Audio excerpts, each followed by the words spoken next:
Wara sensiela ta' attakki partiġjani u kontinwi fuq deċiżjonijiet li ħall-Gvern fl-ewwel 6 xhur tiegħu, id-deputat nazzjonalista Stephen Spiteri jaħsibha b'mod differenti u jgħid li għadu kmieni wisq biex tattakka deċiżjonijiet li ttieħdu fl-ewwel 6 xhur. Dan qalu waqt li kienet jieħu sehem f'diskussjoni waqt One Breakfast Weekend fejn saħaq li l-Gvern għandu jingħata l-ispazju. Inti qed li qed ikun spiss fil-press conferences.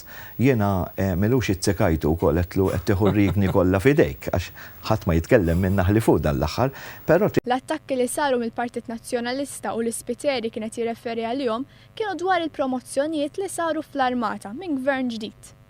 Huwa qal li jekk inħoqhom jieħdu promozzjoni, id-deċiżjonijiet li saru kienu tajba. Naħseb illi din m'għandix tkun ixus ta' favuri, ġifieri aħna f'dal pajjiż għandna nħarsu aktar kapaċità tal-persuna kif tkellimt l-ewwel jiena.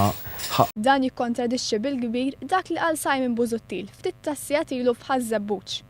Intant il-ġurnalista Karl Stanjo Navarro li kienet jieħu sehem fid-diskussjoni qal li l-Partit Nazzjonalista m'għandu l-ebda dritt jikkritika ebda mid-deċiżjoni li saru mill-Gvern s'issa. Aħna ħankomplu sejrin hekk, nibqgħu nikkritikaw għax dak nazzjonalist u dak laburist, għax il-Ministru ħatru u dak laburist, dak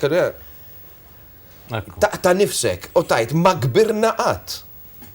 U għandu jikber ukoll il-Partit Nazzjonalista f'din. Għaliex ma jiena ngħid.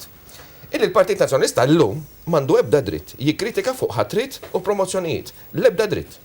Fil-programm ħadet semmu wkoll id-deputata Laburista Marlin Farrugia li fissret kif il-politika tal-immigrazzjoni hemm bżonn li ż-żewġ naħat jadottaw l-istess direzzjoni u jaħdmu flimkien fl-interess tal-pajjiż.